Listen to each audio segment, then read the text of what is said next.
What is happening, my friends? Welcome back to another Dirt Diamond Sports Talk podcast, proudly part of the Spark Podcast Network. I'm Ryan, as always, here with my man Wally, who's been wandering around God knows where for the last week or so. Wally's finally decided to come back and get to work with us here. Wally, you picked a hell of a week to come back, my man. Well, I was down in the Caribbean and the island of Barbados, so coming back was a challenge. Yeah, no It's kidding. even more of a challenge when you look at the scores every day and find out how the Astros are stinking it up so bad. Ooh, man, they lost their series to the Angels. They lost the series to the worst team in Major League Baseball. They lost a game 18-3. They blew a 6-run lead yesterday. 3-6 on this homestand against three teams under 500. They're now 65 and 66, tied for first place, because apparently the Major League West hasn't decided that anybody wants to win it. So then we wake up this morning to the news that Dana Brown is gone. Well, excuse me. Dana Brown and the Astros have mutually agreed to part ways. Now, just real quick, corporate baseball language, right? Yeah. We're going to get to Dana and talk about Dana a lot. But we did have a homestand. We do have some games left to play. The ERAs or the pitching pretty much fell apart, and you wonder how much of this pitching has been the Astros being able to stitch it together and just really pitch over their heads, especially in the bullpen. ERA against the Mariners was 6.11, 7.67, skewed by that 18-3 game against the Angels. ERA was okay, 3.67 against the A's, but you also blew a 6-0 lead. They just didn't perform. The big problem continues with the Astros is they're getting no length out of their starters. I wonder how much of this length is that Joe does not push his starters to go long. Yeah. Well, almost like a socialism we've known this kind for of a while. Joe has a tendency to. He's got a quick hook. These guys quick. Yeah, he's got a quick hook. But you had none of the three series said they averaged 5 innings a start. The Mariners was 4 2/3. You had 3 3/4 against the Angels. Little under 5 against the A's. Runs per game was okay, but you were skewed by a couple of better games. A game against the Mariners when they won 12-10 with a walk-off, that'll skew it up. The biggest thing that I've been looking at is compared to where the Astros are, they're hitting. It's a small number. You got to really look under the hood to see this. Earlier last year, one of the things that was a problem with the Astros is they would see so many fewer pitches than they were pitching. They straightened that out earlier in the year, and for most of the year they would see, they'd see 10, 15, 20 pitches more than the opposition. That completely turned around this series to where they saw 1,262 pitches and they pitched 1,520. So you're talking 30 pitches plus minus per game. Let's call it maybe an inning and a half worth of pitches per game that their guys are having to pitch. That's a way to get you beaten. It's one of those little leading indicators that'll show that you're going to have trouble. Yep. Yeah, I mean, this was supposed to be the opportunity, right? You had Seattle coming in, the Angels and the A's, and instead the Astros go 3-6 here. The brutal part is that you didn't make up any ground against Seattle necessarily, and then you had the Angels and the A's, two of the league's worst clubs, come into your home and show you up. Christian Walker summed it up pretty well. He said Houston did not feel like it was overmatched. I felt like they just simply let games get away, and that's almost worse to me. Is you let these kind of teams come in, and you said it. You're not taking pitches. You're not capitalizing on runners in scoring position. You're not pitching from the from this from ahead in the count, the starting roster of more than 5 and this innings. I is mean, Wisniewski's the only one that went 5. yeah, Ryan. This has been going on for a while because they've lost 5 of the last 6 series. Yep. They've lost 11 of the last 18. Yep. This was against the Mariners. Every team has one team that has your number. The Mariners have had our number this year. You can get away with losing 2 out of 3 to the Mariners if you take care of business against teams you should take care of business against, like the Angels and the A's. Yeah, 100%. It is one of those issues that people talk about is that you don't make a big deal out of it. You just win series. You just beat teams you're supposed to beat. Don't make a big deal out of it. Someone comes into town like that's a bad baseball team. You win 5 out of 6. You win 4 out of 6. You take the trash out, get them out of town, and then go to New York. Yep. And New York is interesting where it starts. Now people know that we have an affiliation with Spark Podcasts.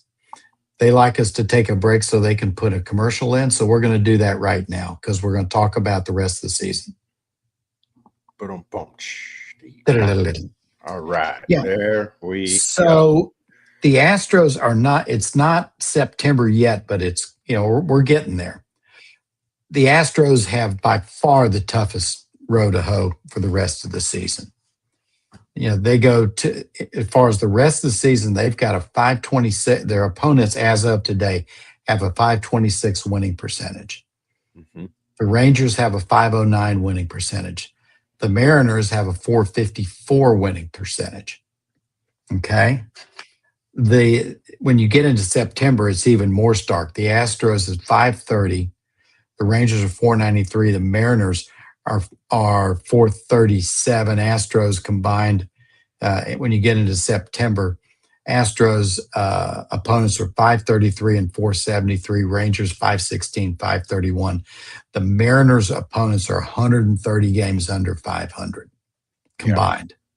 Wow. The only thing the Astros have going for them is they have a winning record away from home. Yep. And they tend to play better against good teams. Yeah. That doesn't matter if you can't beat teams that, you need to use and leverage for wins and series wins. Yeah. Three series we want to take three stretches we want to take a look at, or 3 series. Rangers play the Mariners the 9th, the 8th through the 10th of September. Mm-hmm. The Astros have the Mariners 2 of the last 5 games of the season, a short 2-gamer in Seattle. And really the Astros season is going to be decided, I think, on a gauntlet that they have where they have the White Sox at home, the Diamondbacks at home, the Phillies, and at the Rays. That's the end of August through the middle of September. Those teams right now are 52 games over 500. Mm-hmm. Yep. Yeah, the Astros have I think they're the 15th hardest schedule in all of the league, but in the American League West here, which, we're not running for a pennant when you're going against all of these guys, but it's a tough, bumpy road ahead. And based on performing the way that they did against the Angels and the A's, it's no wonder that we woke up this morning to the news that we did about this mutually deciding to part ways between the Astros and Dana Brown. So his contract was already ready to expire, scheduled to expire after this season, but obviously Jim Crane had stronger feelings and didn't want to wait. How do you think that thing went down? I mean, I got to think that Dana walks in and says, "Jim, tell me where's your head? What are we doing? Yeah. What are we doing? Yeah. What are we doing?" And Dana may have forced the issue, and Crane said, "All right, adios." Yeah, I don't know. I mean, we're post draft. We're 31 games left in the season. I mean, the only thing right now for a GM to do in the case of a team like the Astros is somewhat try to manage the the movement back and forth of guys from AAA to the majors to fill holes. I mean, once I guess it doesn't we get necessarily make sense, but once we get another week out, once we get past the 31st, any player you bring up can't be on the postseason roster. Correct. So any move, you've got moves that are going to come up. The scariest part about it is that Crane says all the baseball decisions are going to go through him. I wonder if Abreu and Montero's agents are going to give him a call. Montero got released, and I saw that Montero got Montero might he might be able to snow Crane again. He did it once. He might be able to do it again. Unbelievable. Unbelievable. And Abreu, and now to give the regime of Bag Crane some blessing, if you want to call it that. Everybody, when Abreu was signed, everybody thought it was a great sign. All the talking heads thought it was a great sign. Mm-hmm. The White Sox had not signed him back because he didn't hit a home run for the last 6 weeks of the season. And they saw something that no one else did, because the Astros got stuck with a $57, almost $58 million hickey. That was insane. Yeah, Jeff Bagwell and Jim Crane. There's your guys. Dana Brown. I wrote a little report card here on Dana Brown, just so that we can kind of talk about what this guy walked into. He knew he was walking into a gauntlet because, I mean, the previous GM won a freaking World Series and got fired. There's a lot of people that don't like the fact that we say that James Click got fired, but James Click got fired. He did. Didn't want him back. Come on now. He didn't make the big flashy moves. Yeah. So Dana Brown took over in January of 2023. During his tenure here in Houston, he won 2 AL West titles, reached the 2023 ALCS, missed the playoffs in 2025 for the first time since 2016, entered his final month in 2026 under 500, but tied for first place. His overall record as general manager was a 355 and 319 record. That's not objectively a terrible GM resume outside of digging into the things that we were told Dana was going to do and fix when he came in as a scout, a talent evaluator, a farm system builder, all the things that this team desperately needed. He inherited just a dreadful farm system. It was a horrible, dreadful farm system. Horrible. The Astros had lost their first round picks in 20 and 21. We know that. First and second round. Correct. Yeah. Sorry.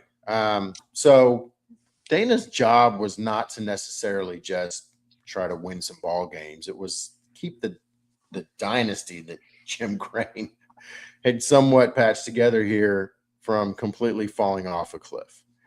And I think that that's probably where Crane and Dana just could not come into an agreement that Dana did the job that he was brought in to do. When you look at the major league roster over the last couple of years,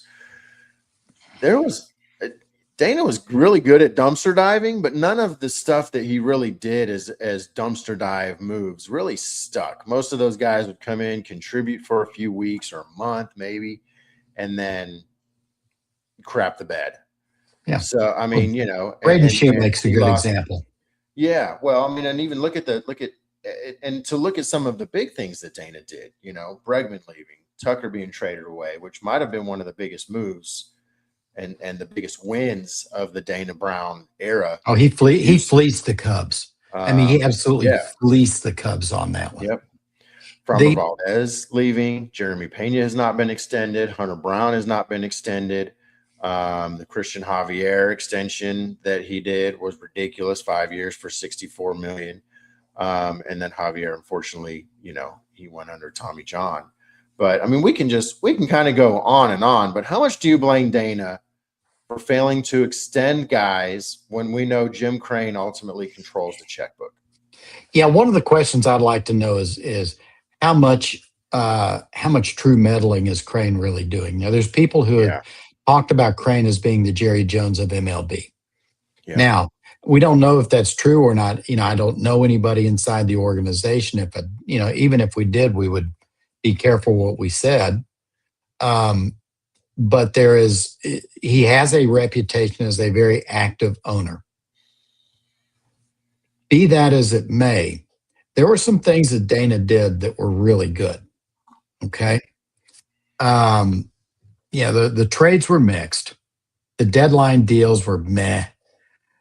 Who knows how true was it that the Trevor Larnach for Abreu deal was nuked by Crane? Now that would have been a pretty good deal for the Astros, I think. Abreu has shown some signs, but then even when he's been better, he had a game not too many appearances ago where he gave up 2 and they lost the game.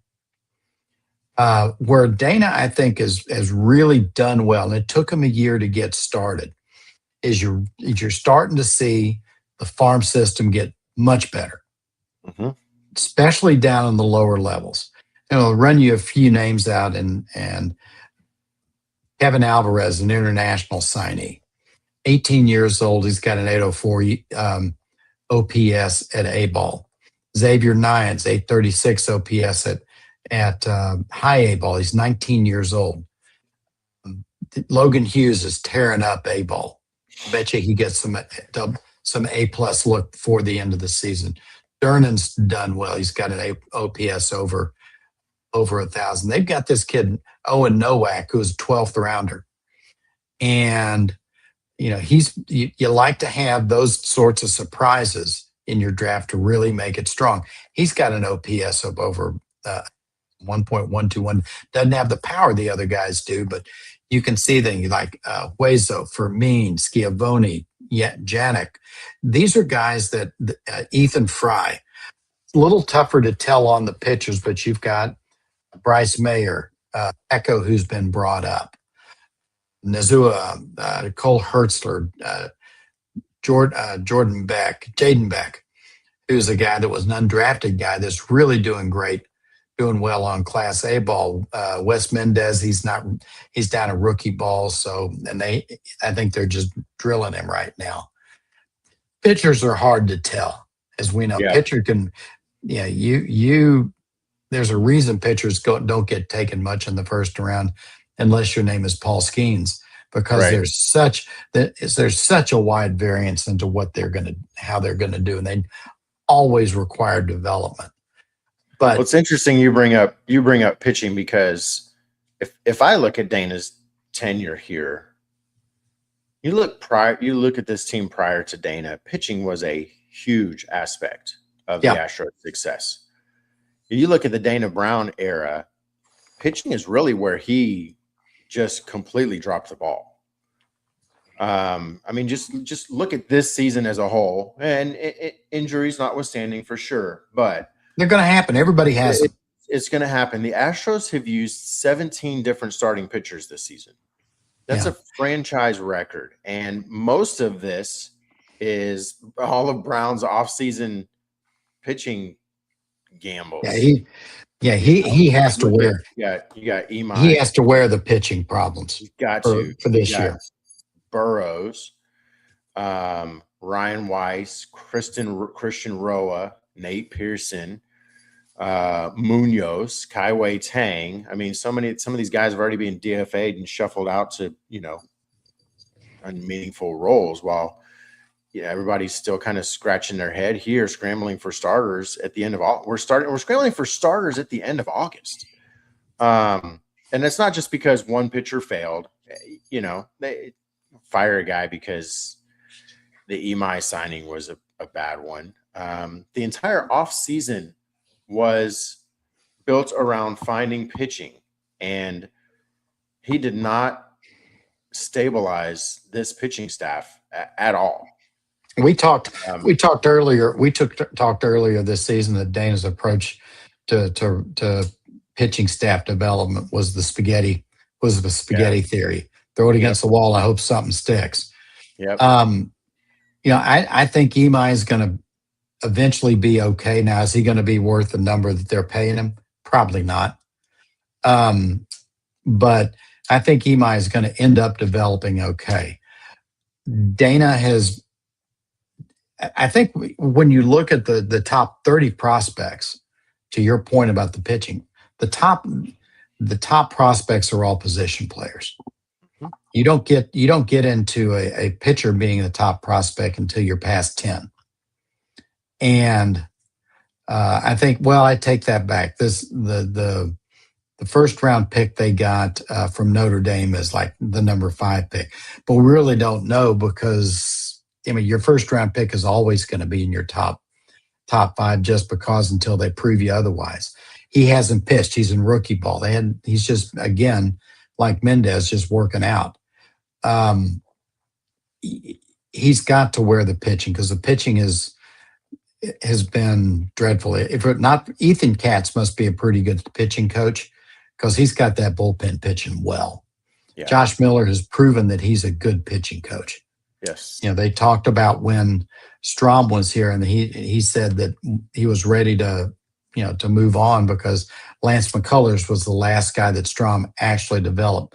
Miller had done the rest of it. Yep. Well, I think that when you're looking at this, the deadline may have been the final straw, and not could have been. Could have been. One thing about Dana, and you and I have talked about this offline a lot, is that Dana would always talk about deals, but he could never make the deal happen. Right. And who knows how much of that is he would have something close and Crane would shoot it down, or Dana didn't have the stones to make the deal. Had Crane not empowered him? Yep. Or would Dana get weak at the very end? Yeah. Well, I don't know. I think Spencer Arrighetti for Dylan Cease is one of those that you can write into the record books. Oh God, yes. And instead Arrighetti went for Varsho, who's been hitting like a 143 since he's joined Houston or something like that. Yeah, who knows what's going on? It's when I look at just any sport, any team in any sport, changing leagues for a second. The Dallas Cowboys back from the late 60s through just about the time Tom Landry had those last 2 or 3 bad years. They were the model. And the reason they were the model was that everybody was aligned. Clint Murchison wrote the checks. Tex Schramm made the personnel decisions, and I'm sure in some concert with Landry. Tom Landry was the coach. They were all aligned. Gil Brandt helped out with the personnel as well. Everybody had their role.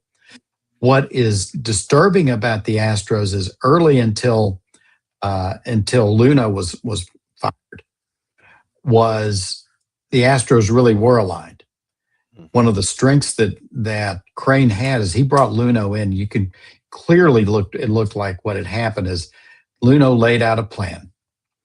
He told Crane, this is what's going to happen, and at about this timeline, this is what's going to happen. It happened. Luno left him alone. The building started to crater when they fired Reed Ryan. Nolan was around, and Nolan always seems to have good things happen around him. Crane's brought his sons in to run some of the business stuff, and who knows, maybe Crane thinks he's, was a little jealous and he thinks he can be GM. But right now, the organization seems a little bit disheveled. Seems very disheveled.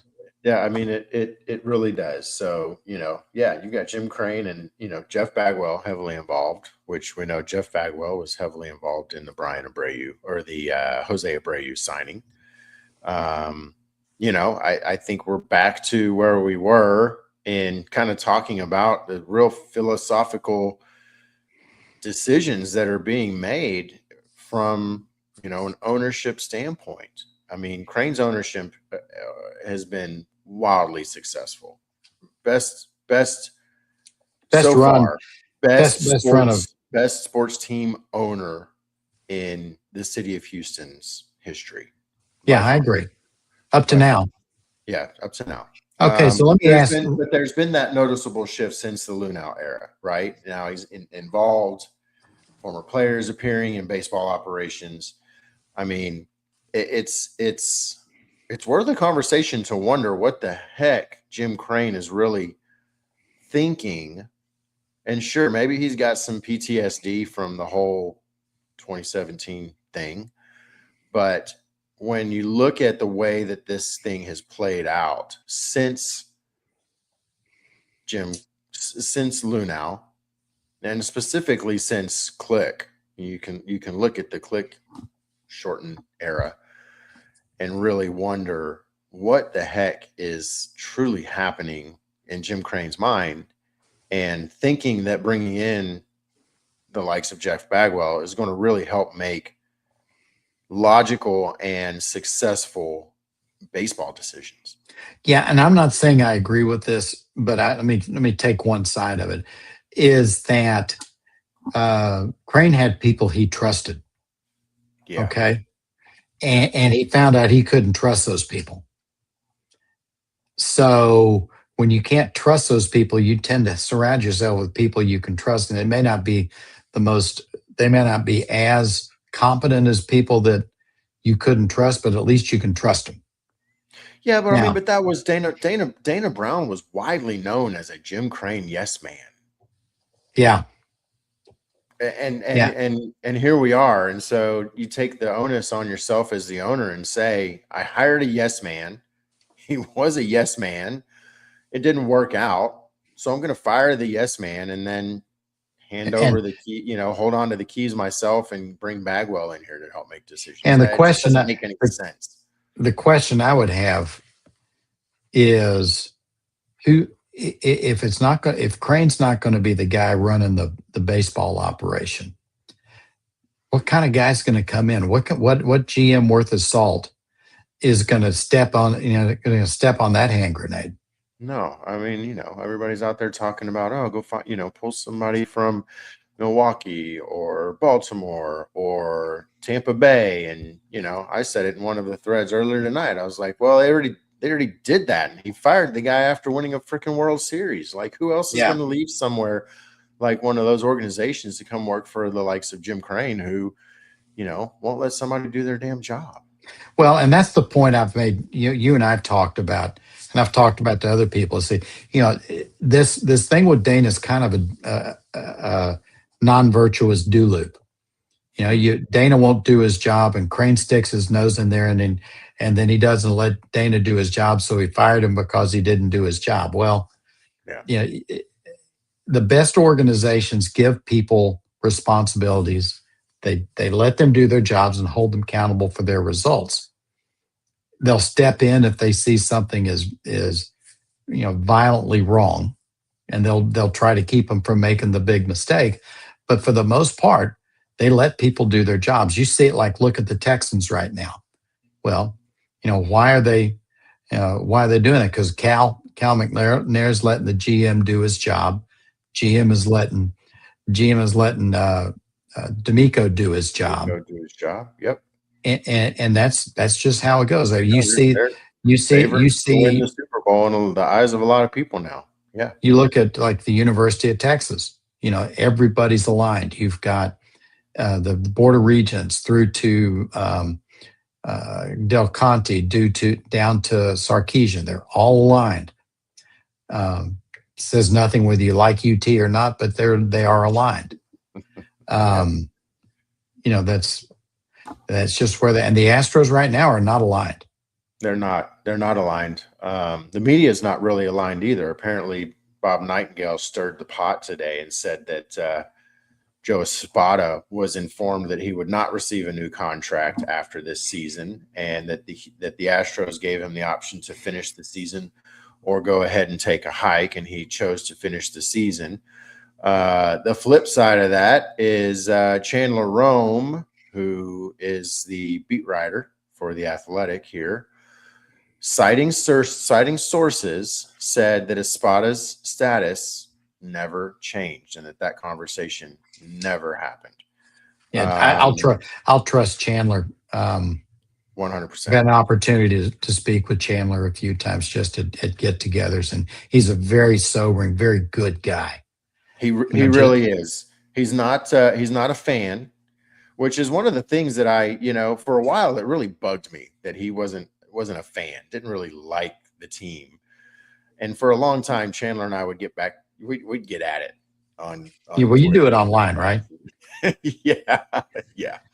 We would we'd get at it on X about a lot of things, and he catches a lot of flack from some people just because of the way that he reports is not, he's not a Brian. He's not a homeboy. He's not a Brian McTaggart who loves the team and still reports on stuff. He calls it. He's a news writer. He's an old school sports reporter. Yeah, and for a long time I didn't appreciate that, but I've come to appreciate it. And I think in a situation like this, you've got a guy that walks so close to the team day in, day out. I'm hearing Chandler on this, and I don't think that Espada has been fired or was given walking papers and then they were taken back or whatever. He team officials confirmed that he traveled to New York and was scheduled to come back and manage the team on Tuesday. But apparently Bob Nightingale later updated his reporting to say Espada is expected to remain through the season and that Crane will make a decision on his future at another time. Why does it seem like that Nightingale never can't seem to get it right the first time? I don't know. It's that whole thing about being a reporter and being first. Being first. It doesn't matter. Be right. Guys, be right. Be right. Don't be first, because then you just look like an idiot. It's ridiculous. You look like a headline grabber. I don't know that. I mean, maybe overstating the false report, is one thing. We know that there's probably a lot of conversations about Joe Espada keeping his job, and that it's I guess in my opinion, it's still probably unlikely that he keeps his job. Of course, we don't even know that we're going to have baseball next year, but yeah. Well, this last homestand doesn't help because the team played listless. They played listless. They fundamentally didn't play great. Pitchers didn't pitch. Hitters didn't hit for the most part. It was just really a dreadful, it's a dreadful stretch, and it's the kind of homestand that gets managers fired. Yep. It is. And that was one of the things that I pulled out from this was the GM got fired before the manager. Like that's what kind of sparked some interest in me as to what the heck is really going on, because that's very atypical to baseball, technicalities and operations. And typically the way that you see things go is that the GM will fire the manager to save their job. And then eventually the GM gets hacked because the owner realizes, it wasn't the manager. Yeah. So that really threw me. Chandler has written some things very complimentary towards Joe and said he's done an admirable job keeping this team together because, earlier, back in one of our very first podcasts of the season, you and I were talking back and forth, and neither of us had them winning 90 games, but we both talked about us. I know I certainly did. Said there's a lot of holes on this team. Yeah, and it was not the kind of team that you could just roll out like to the extreme, like with the Dodgers, roll the dice out and know that you were going to be in the playoffs. This team was going to have to scrap to be in the playoffs, and right now, if there's anything that you look at Dana and say, there's two things: the starting pitching and the outfield. Yep. Dana made his deal early in the beginning of the season. He said, well, we're not done yet. Well, yeah, they were. They were. Yeah. When Dana's favorite phrase was the price is too high. Yeah. Well, and Jim Bowden is really fun to listen to when he talked to trades. He just like, hey, you're going to overtrade, but but do you want the player? Yeah. And that's the thing. And that's the thing. They say all the time, we want to win, we want to win, we want to win. You don't want to win bad enough if you're not willing to part with your prospects. Yeah, Just plain and simple. And back onto it is back on when you talk to prospects are cool, parades are cooler. Yep. And when you look at 10 prospects, of those 10 prospects, 2, maybe 3 are going to be really stud contributors. More like 1 to 2 are going to be really stud contributors. You'll have about 5 of them, 5, maybe 6 that are going to be, okay. They'll varying levels of contribution, and 2 of them are going to 2 or 3 of them are going to completely wash out. Yep. Won't ever be a prospect. Yep. Won't ever be a performer. Well, I mean, the Astros have had a pretty long time history of trading away some of their top prospects that turn out to be just absolute flops in the MLB for guys that turn out to be studs. I mean, Seth Beer. Look at what we got for Seth Beer. Look at what we traded away for Jordan. I mean, that was the mentality of hoarding your prospects. And look what it's gotten Mike Elias. I was just about to say, look where that's gotten Baltimore. Here's the best example. If you want to talk about a trade that we all talk about, when the Astros got Justin Verlander 2 seconds before the trade deadline died in 2017, they traded Franklin Perez, they traded Jake Rogers, and they traded Daz Cameron. Okay, Franklin Perez was the headliner of that deal. Franklin Perez was like the number 2 prospect. He was a pitcher, and everybody wanted him. People were and he had arm trouble, and he never saw the MLB. Had arm trouble. Yep. Daz Cameron was a mini-me of his daddy. Okay, didn't have near the career his dad did. And the guy who was the throw-in on was Jake Rogers. Jake Rogers was a good defensive catcher. Never hit, but he's had an 8-9 year career. He's had a nice career. Yeah. But that point being we were talking about is you just don't know with prospects. One of those 3 hit, and it's not the one we thought. Yep. And none of them were JB. No, for sure. And look what you got out of it.